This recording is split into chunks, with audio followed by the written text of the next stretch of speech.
जय हिंद दोस्तों, आज हम लोग जानेंगे तारामंडल के बारे में। ठीक है, इससे पहले वाले वीडियो में हमने आप लोगों को बताया था अपसौर एवं उपसौर के बारे में, जिसे हम लोग एपीहेलियर एवं पेरीहेलियर कहते हैं। ठीक है, तारामंडल जो है ये अंतरिक्ष का ही एक क्या है, टॉपिक है। ठीक है, जिसमें कि हमें ब्रह्मांड के बारे में पढ़ना होता है, आकाशगंगा के बारे में पढ़ना होता है। ठीक है, सुपर क्लस्टर के बारे में पढ़ना होता है।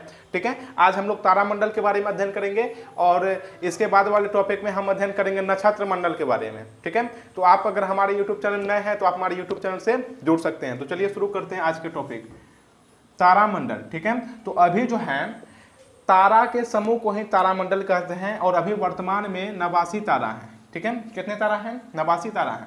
ठीक है, अब बात कर लेते हैं ध्रुव तारा की। ये जो है ध्रुव तारा, ये तारामंडल का ही क्या है, एक भाग है। सभी तारामंडल में ही आते हैं जितने भी स्टार हैं। ठीक है, ध्रुव तारा की अगर बात कर ले तो ये हमेशा उत्तर दिशा को दिखाता है। क्या दिखाता है? उत्तर दिशा को। इसका जो मान्यता है ये प्राचीन काल से ही मतलब चलती आ रही है। इसका जो मुख्य काम होता है दिशा निर्धारण के लिए, प्राचीन काल से ही अगर समुद्र में अगर कोई कंपास अगर काम नहीं कर रहा है या और प्रकार की किसी अगर दिक्कत हो रही है तो हम लोग ध्रुव तारा को देख करके पता कर सकते हैं कि हम लोग अभी कहाँ पे है, किस डायरेक्शन में है। ये हमेशा नॉर्थ पोल में ही रहता है। ठीक है, नॉर्थ पोल में रहता है और ये उत्तर दिशा का ही ज्ञान देता है। तो जब हमें उत्तर दिशा की ज्ञान हो जाएगी तो हम समझ सकते हैं कि जो बैक वाला है वो क्या है, साउथ है। ठीक है, तो यही जो है ये ध्रुव तारा का काम है। अब हम लोग समझ लेते हैं सप्तऋषि। तो सप्तऋषि किसे कहते हैं? तो 7 तारों का समूह। कितना? 7 तारों का समूह को हम लोग क्या कहते हैं? सप्तऋषि कहते हैं। ठीक है, जिसे हम लोग उर्सा के नाम से जानते हैं। उर्सा, तो उर्सा भी कितने प्रकार के होते हैं? ये भी 2 प्रकार के होते हैं। ठीक है, एक उर्सा मेजर और एक उर्सा माइनर।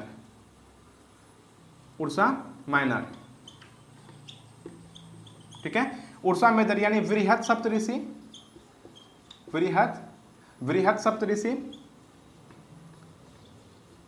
और उर्सा माइनर यानी कि लघु सप्तऋषि। कैसा? लघु सप्तऋषि। उर्सा मेजर मतलब वृहत सप्तऋषि, यानी कि जो तारा का आकार है वे क्या होते हैं, बड़े बड़े होते हैं। ये क्या है? वृहत सप्तऋषि का है एग्जाम्पल है। ठीक है, और उर्सा मेजर में क्या होता है खास बात कि इसका जो पूंछ है, इसका जो आगे वाला पूंछ है, या हम कह सकते हैं आगे वाला जो भाग है ये पीछे की ओर है। ठीक है, तो इसे हम लोग सूर्य के नाम से भी समझ सकते हैं कि वृहत सप्तऋषि का, जिसे हम लोग उर्सा मेजर के नाम से जानते हैं, इसका जो आगे वाला भाग है वो क्या है, पीछे है। ठीक है, उर्सा मेजर में, और इसका जो आकार है वे बड़े हैं। किसके कंपेयर में? ये उर्सा माइनर यानी लघु सप्तऋषि के कंपेयर में। ठीक है, तो ये हमेशा पीछे ही रहते हैं और इसके बैक डायरेक्शन से ही हमें ये ध्रुव तारा यानी कि स्टार यानी कि पोलर स्टार के बारे में हमें पता चलता है। ठीक है, जो पोलर स्टार रहते हैं, पोलर स्टार, पियास के बारे में पता हमें किसे चलता है? इसके बैक वाले पोजीशन से। ठीक है, किससे? तो वृहत सप्तऋषि के बैक वाले पोजीशन से हमें पता चलता है कि ध्रुव तारा कहाँ पे है, इसकी स्थिति कहाँ है। अब हम लोग समझ लेते हैं उर्सा माइनर, जिसे हम लोग लघु सप्तऋषि के नाम से जानते हैं। लघु सप्तऋषि, उर्सा माइनर। ठीक है, उर्सा माइनर के आगे ही होते हैं ये पोलर स्टार, जिसे हम लोग ध्रुव तारा कहते हैं। कैसे? तो ये देखिए, ये छोटा है, इससे छोटा है। ठीक है, ये जो उर्सा माइनर है जिसे हम लोग लघु सप्तऋषि कहते हैं, ये छोटा है इसके कंपेयर में। ठीक है, और इसके आगे ही होते हैं ध्रुव तारा। ठीक है, हुआ ना, 1 2 3 4। ठीक है, और यहां पे क्या है? Polar star. ठीक है, तो उर्सा मेजर एवं उर्सा माइनर का जो हम लोग उपयोग है ये दिशा निर्धारण में ही करते हैं। ठीक है, जिससे हमें उत्तर दिशा का पता चल जाता है, और ये 7 तारों के समूह होते हैं। अब हम लोग समझते हैं ओरियन के बारे में। ओरियन स्टार किसे कहते हैं? तो ओरियन स्टार जो है ये वास्तव में जो है एक हंटर के जैसा, यानी कि एक शिकारी के जैसा, जैसे कि कोई शिकारी है और वे क्या कर रहा है, तीर धनुष लेके किसी के ऊपर बाण चला रहा है या हथौड़ा लेके किसी के ऊपर प्रहार कर रहा है। तो इस प्रकार का चीज हमें कहाँ पे देखने के लिए मिलता है? तो ये जो ओरियन स्टार है यहाँ पे, इसे हम लोग हंटर स्टार भी कह सकते हैं। हंटर स्टार यानी शिकारी तारा। कैसा तारा? शिकारी तारा। ये कैसा होता है भाई? तो देखिए,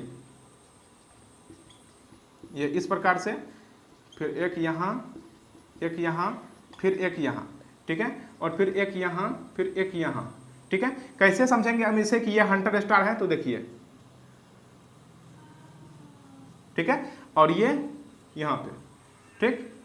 तो ये लग रहा है ना कि ये जो है धनुष है और ये क्या कर रहा है, तीर के माध्यम से प्रहार कर रहा है। तो हंटर स्टार या जिसे हम लोग ओरियन तारा कहते हैं, ये एक शिकारी के भांति प्रतीत होता है, ठीक है। और यहाँ पे जो है तारों की संख्या भी काफ़ी अधिक होती है, 12-13 तारा एक ही ग्रुप में रहते हैं ये हंटर में, ठीक है, हंटर स्टार में। आप समझ गए होंगे कि ओरियन स्टार या हंटर स्टार, शिकारी तारा हम लोग किसे कहते हैं, कि जो शिकारी के जैसा दिखता है उसे हम लोग हंटर स्टार के नाम से जानते हैं, सिंपल है।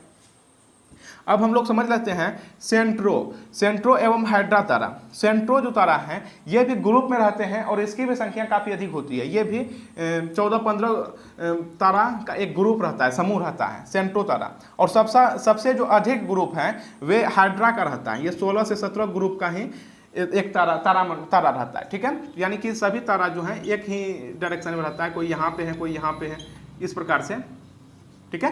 तो ये किसका ग्रुप है, हाइड्रा का ग्रुप है, जो कि 16-17 तारा से मिलकर बनता है हाइड्रा, ठीक है। सेंट्रो एवं हाइड्रा ये भी ग्रुपिंग स्टार है और ये भी ग्रुपिंग स्टार है।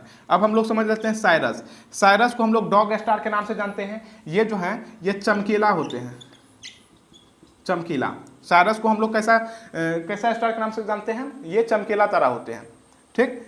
और ये क्या है, ओरियन नेबुला। ये जो है ये तो चमकीला होते हैं, लेकिन जो ओरियन नेबुला है ये ठंडा तारा होते हैं, ठंडा, यानी कि कोल्ड स्टार अगर हम लोग कहेंगे किसी को तो ओरियन नेबुला को। और प्रोक्सिमा सेंचुरी के बारे में तो हम लोग जानते ही हैं कि हम लोग का जो करीबी तारा है वो सूर्य है, ठीक है। और दूसरी करीबी तारा है प्रोक्सिमा सेंचुरी, है ना, यानी कि दूसरी करीबी तारा है, दूसरी सेकंड करीबी, ठीक है।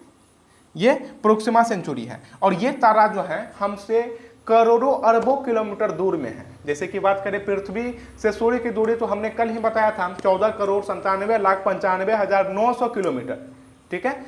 और ये सूर्य है, सूर्य से जो रोशनी आता है, सूर्य कितने दूर है आप देख लिए, लगभग 15 करोड़ किलोमीटर, ठीक है। जिसे हम लोग 14.96 करोड़ किलोमीटर भी कहते हैं। ये एवरेज डिस्टेंस है इसका, 14.96 करोड़, ठीक है। आप इसे दोनों को माइंड में रख सकते हैं, ठीक है। तो सूर्य कितनी दूरी है और हम लोग कहाँ रहते हैं भाई, पृथ्वी में रहते हैं। तो सूर्य से जो पृथ्वी में प्रकाश आता है, सूर्य से जो पृथ्वी में रोशनी आता है, वे 8 मिनट 16 सेकेंड में आता है। कितने सेकेंड में, 8 मिनट 16 सेकेंड में। और अगर बात कर ले चंद्रमा की, चंद्रमा से दूरी, तो चंद्रमा तो काफ़ी मतलब नज़दीक दिखाई देते हैं। तो ये कितनी नज़दीक है पृथ्वी से, तो 3,84,400 किलोमीटर, ठीक है। पृथ्वी से कितनी चंद्रमा की दूरी है, 3,84,400 किलोमीटर, ठीक है। और चंद्रमा से जो प्रकाश उत्पन्न होते हैं, पहली बात चंद्रमा के पास अपनी प्रकाश होती ही नहीं है, ठीक है। ये सूर्य से प्रकाश लेते हैं और ये फिर रिफ्लेक्ट करते हैं, ठीक है। यानी कि हम में जो एनर्जी है, हम जो आपको पढ़ा रहे हैं बोर्ड में, कहाँ से आई, भोजन से आई। भोजन को हम ग्रहण किए और फिर ये क्या किया, प्रोटीन का निर्माण किया, राइबोसोम के माध्यम से प्रोटीन का निर्माण किया और हमारे अंदर ग्लूकोज बना, ग्लूकोज से एनर्जी उत्पन्न हुई और एनर्जी के कारण ही हम पढ़ा रहे हैं, ठीक है। तो चंद्रमा जो है, चंद्रमा क्या किया, सूर्य से अपना प्रकाश लिया। इसके बारे में हम अगले टॉपिक में बताएंगे, ठीक है, जब हम लोग सोलर मंडल पढ़ेंगे, ठीक है। अभी मेन फोकस यही तारामंडल में ही करते हैं, ठीक। तो जब तारामंडल में प्रोक्सिमा सेंचुरी के बारे में पढ़े तो सोचे कि हम ये सूर्य के बारे में भी बताते हैं। तो चंद्रमा क्या करता है, प्रकाश देता है पृथ्वी को रात के समय में, ठीक है। और दिन के समय में ये दिखाई नहीं देता है। क्यों दिखाई नहीं देता है, क्योंकि सूर्य का ही रोशनी इतना अधिक रहता है कि जितने भी तारा होते हैं सभी का रोशनी समाप्त हो जाता है, ठीक है। तो ये 1.25 सेकेंड में पहुंचता है। कितना सेकेंड में, 1.25 सेकेंड में, यानी 1.5 सेकेंड में चंद्रमा की जो रोशनी है वो कहाँ पहुंचता है, पृथ्वी में पहुंचता है। तो उम्मीद है आप इसे समझ लिए होंगे और आप अगर हमारे YouTube चैनल में नए हैं तो जुड़ सकते हैं, ठीक है, ठीक है। और उम्मीद है आप इसे नोट कर लिए होंगे। फिर मिलते हैं अगले वीडियो में, तब तक के लिए जय हिंद।